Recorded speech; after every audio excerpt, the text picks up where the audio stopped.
Ada sebuah kisah tentang wanita pelacur Bani Israel yang akhirnya melahirkan anak-anak saleh. Bahkan 7 di antara keturunannya merupakan seorang nabi. Kisah ini diceritakan Ibnu Qudamah dalam kitab At-Tawabin yang turut dinukil Ibnu Atiniyah dalam buku Nisawel Aulia, kisah wanita-wanita kekasih Allah.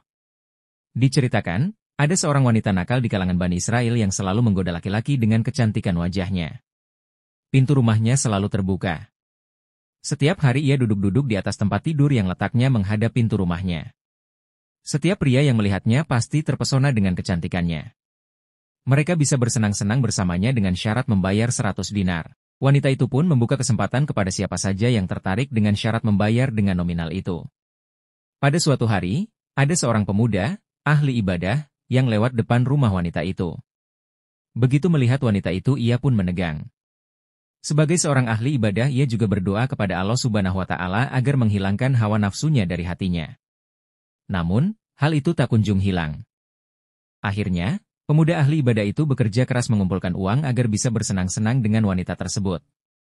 Ia bahkan sampai menjual perabotan rumahnya dan semua barang yang ia miliki sampai terkumpul uang 100 dinar. Setelah terkumpul, ia dipindahkan ke rumah wanita itu dan menyerahkan uangnya kepada perwakilan si wanita. Si wanita juga menyiapkan waktu khusus untuk menyambut kedatangannya. Tiba pada waktu yang telah ditentukan, pemuda ahli ibadah itu menemui si wanita. Wanita itu pun telah siap segalanya. Ia berdandan dan duduk di atas tempat tidur. Sejujurnya kamu telah memikatku sehingga aku bekerja keras untuk mendapatkan 100 dinar agar bisa mendapatkanmu, kata pemuda itu. Wanita itu juga meminta untuk masuk.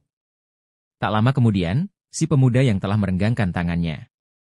Namun Allah Subhanahu wa Ta'ala menurunkan rahmatnya dari berkah ibadah serta perjuangan yang dilakukan pemuda itu. Sungguh Allah melihat perbuatan ini dan melebur semua amalmu, kata pemuda itu di dalam hatinya. Suatu saat ia teringat akan menemui Tuhannya dan berdiri di hadapannya. Ia juga dilanda ketakutan yang luar biasa.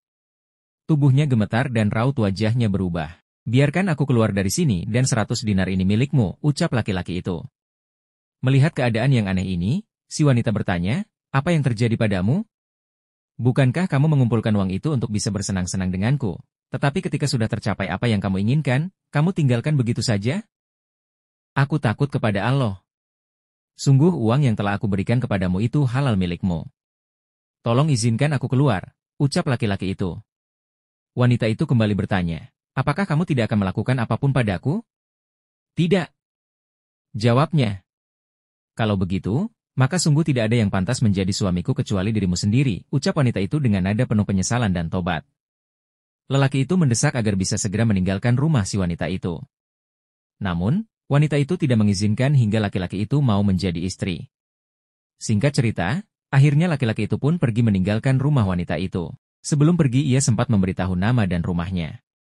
Sejak ditinggal oleh pemuda ahli ibadah itu, si wanita diselimuti rasa takut karena mendapat berkah dari sang pemuda. Ia berkata dalam hati, ini adalah dosa yang pertama kali dilakukannya, dan ia sangat merasa takut. Sedangkan aku telah melakukan dosa ini selama 1 tahun. Tuhan yang ditaatinya adalah Tuhanku juga. Dan seharusnya rasa takutku melebihi rasa takutnya. Wanita itu juga berubah. Hingga pada suatu ketika ia memutuskan untuk pergi mencari rumah lelaki itu dengan penampilan tertutup dan memakai cadar. Setelah bertanya ke sana kemari kepada penduduk desa, ia pun bertemu dengan lelaki itu. Namun, begitu lelaki itu mengetahui bahwa yang datang adalah wanita pelacur yang pernah ia datangi, ia juga terkejut. Berteriak keras lalu meninggal dunia. Setelah kejadian itu, si wanita bertambah sedih. Hingga akhirnya ia diberitahu oleh penduduk setempat bahwa si laki-laki itu memiliki saudara laki-laki yang salah tetapi miskin. Singkat cerita, wanita yang dulunya pelacur itu menikah dengan saudara laki-laki ini karena kecintaannya kepada saudaranya. Dikisahkan, di antara keturunannya mereka terdapat 7 nabi Bani Israel. Ada pendapat yang menyebut wanita itu bernama Al-Malikah.